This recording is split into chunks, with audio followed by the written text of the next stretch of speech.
Някои хора изразяват себе си с думи. Аз използвам игла и конец. Какво носим? Как се движим? Как подбираме цветовете? Всичко това говори за нас.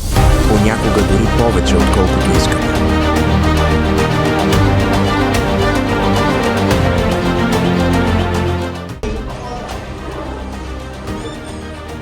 Къде ходиш?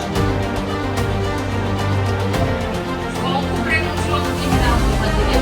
Колко време? Сядай.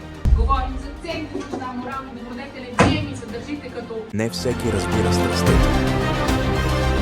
Някои просто искат да я заглушат. За тях това са просто драсканици, просто цветни парчета плат. За мен това е начин да дишам.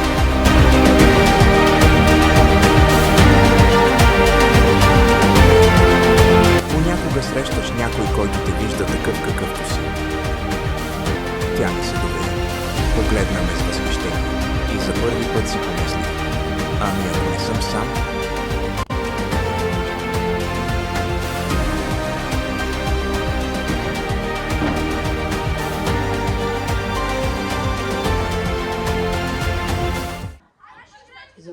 Но какво се случва, когато някой, който винаги е бил до теб, започне да гледа по различен начин? Вики и аз винаги сме били приятели. Поне така мислех. Но когато чух гласа и нещо в мен се промени. Изборите, които правим, ни оформят.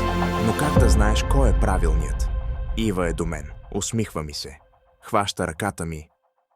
Но защо тогава нещо в мен шепне, че това не е краят на историята?